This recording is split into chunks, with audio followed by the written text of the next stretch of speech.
discuss, and reimagine popular movie lists subjectively. We're your hosts. I'm Brad. And I'm Jerry, and we're here to talk about Brad's number 3 on his top 20 best movies of all time. And his number 3 is Terminator 2: Judgment Day. Released in 1991, directed by James Cameron, written by James Cameron and William Wishner, edited by Conrad Buff IV, Dottie Dorr, and Mark Goldblatt, starring Arnold Schwarzenegger, Linda Hamilton, and Edward Furlong.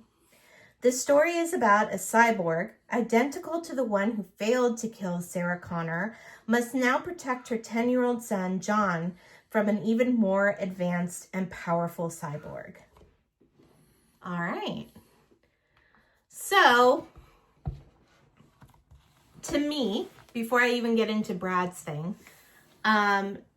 this is the best Terminator movie. Hands down.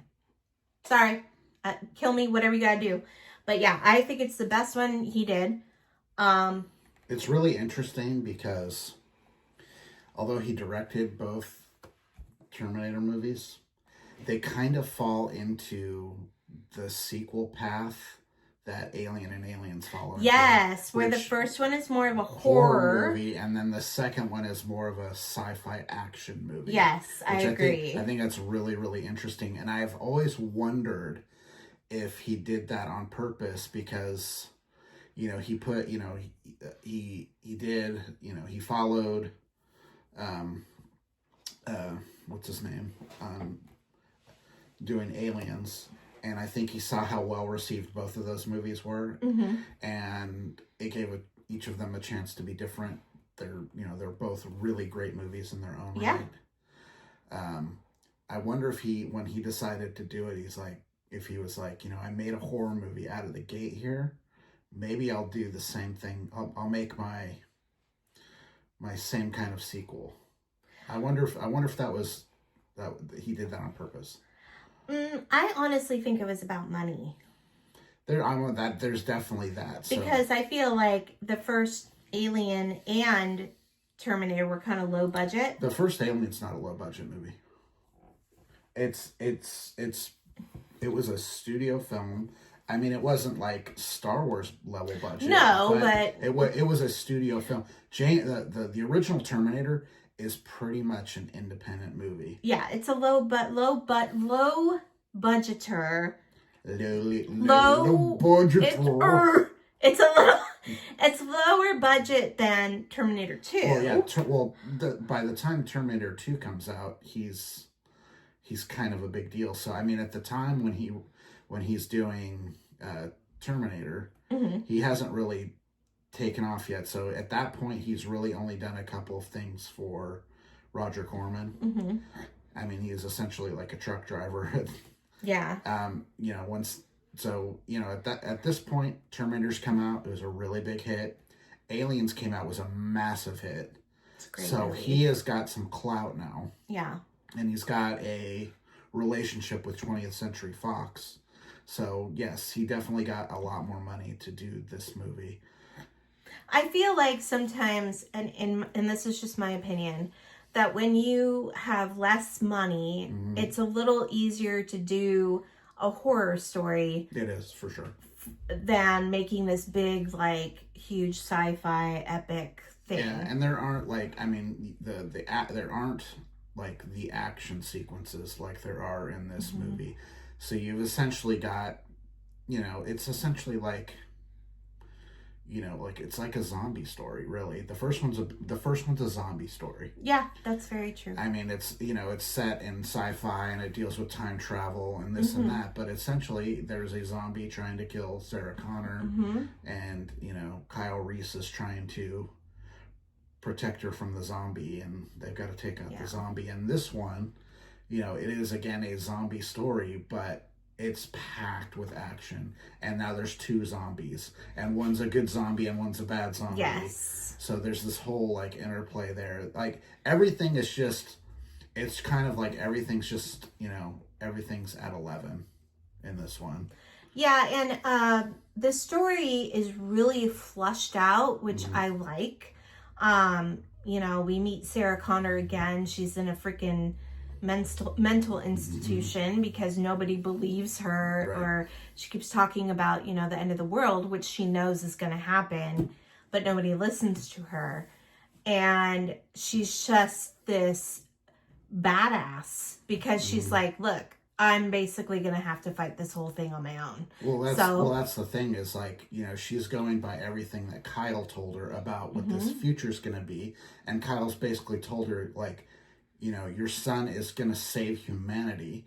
So this, like she's like, okay, well, that's what I got to do. I got to train this kid to be whatever it is that Kyle sees, you know, what is it? I'm trying to do the math. I can't It's remember. like 20 something years later. Yeah. So it's just, everything about this movie is great.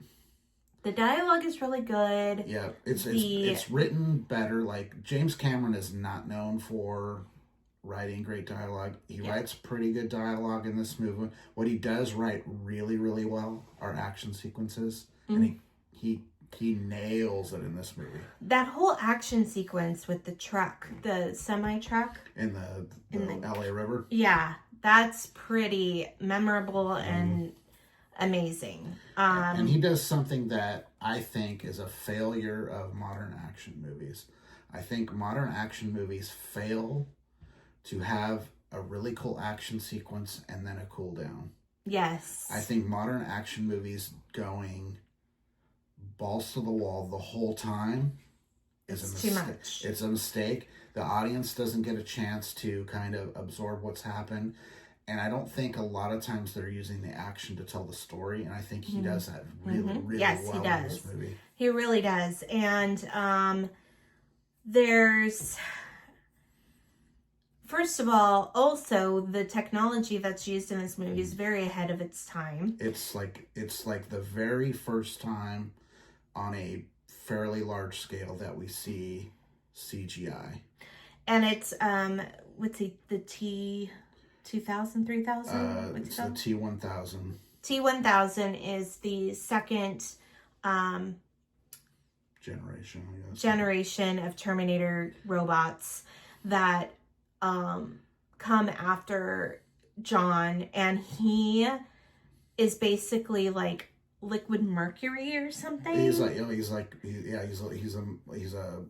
you know, an alloy that's metallic, so he looks like mercury. He looks like mercury. And he can take the shape of anything that he touches. Yeah, and anybody. Or I guess I should say it touches, because it's not. Yeah. It's not a.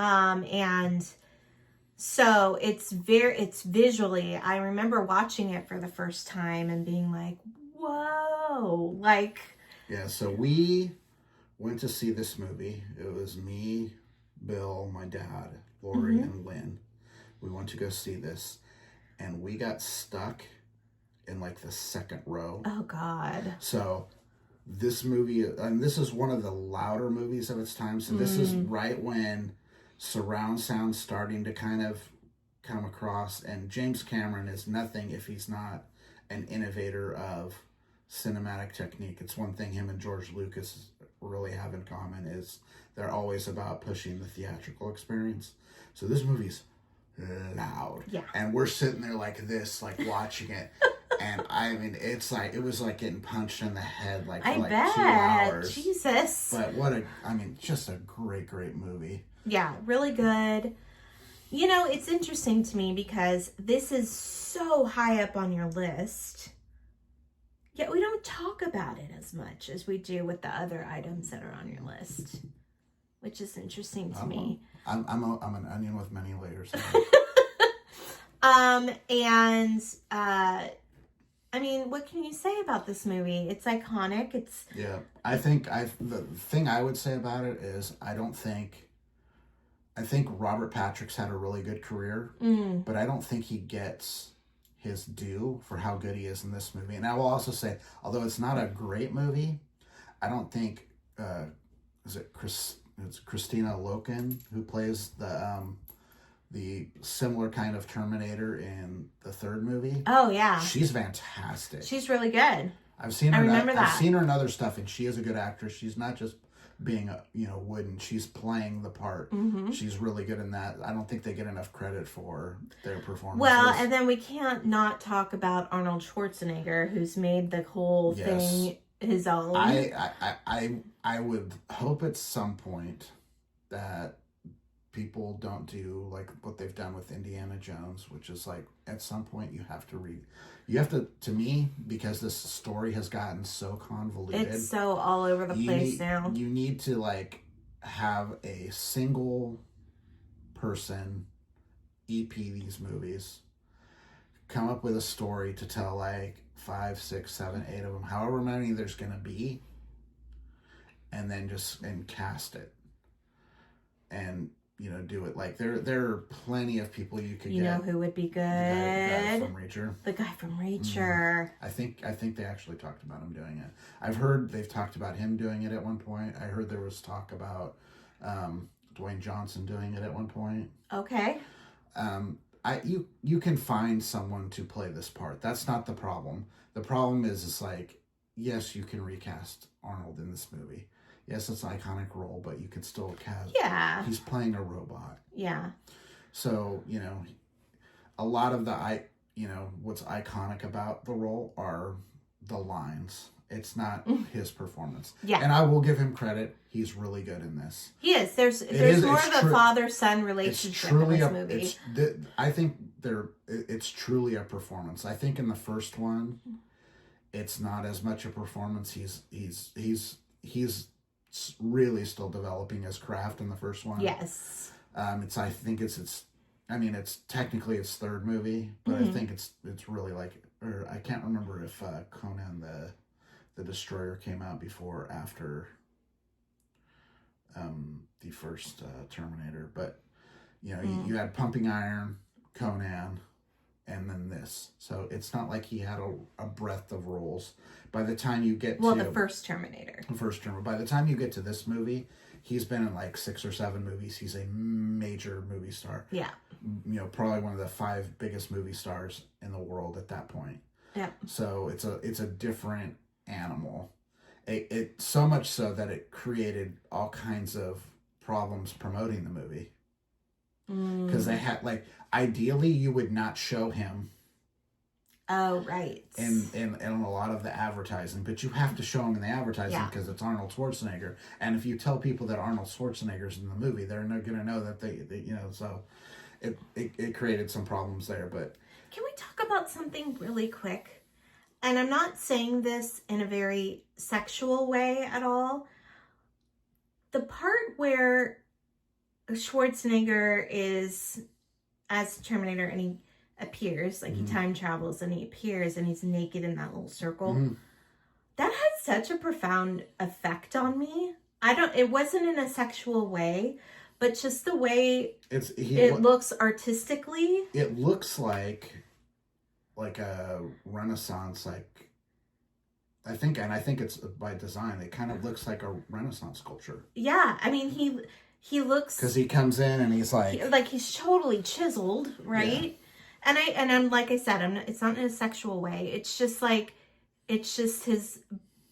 it's like an art form. I think the other thing they did really well is, you had really low budget special effects in the first one. They didn't make it look too different from when it happened. No, which was good. It's a really good job of that. Yeah, and it's very interesting. It's a really good movie. It's probably one of the best action movies of our generation. It's one of the best sequels of all time. One of the best sequels of all time. It's truly good. The special effects still hold up. I watched it about 6 months ago. Yeah, I watched it with you. Or I watched it recently. By yourself, yeah. And it was like, wow, this was a really good movie. I have there's a screenwriting book. So it's formerly Keen on Screen. I don't know what it's called now, but they have 4 scripts in it. This is one of the scripts they have in it as an example of this is how you do a script. I mean, as we know, James Cameron, every movie he does, he's pretty much he seems like one of those, he's like a perfectionist. 100%. I mean, look at Titanic. And his Avatar movies. But Yeah. I rated this movie, my thing went out, but it's 78.6. Mm-hmm. It's definitely in my top 100. And yeah, if you want to talk about, do you have any other thoughts on Terminator? No, I mean, my only thoughts is don't let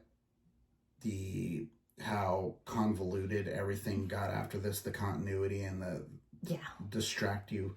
Watch the first two movies and you could end it there. Yeah, and you're like, I'm good. You can be good there. I mean, the other movies are varying degrees of okay. Mm-hmm. I think the most recent one, which was had Cameron's involvement, is much better. That one was pretty good. In terms of like the continuity, it's much better. But I don't know, you've got that. You've got 3 movies in between there that are all over the place, plus a TV show, which I really like. I like the TV show. I did too. So I think I really see that there's a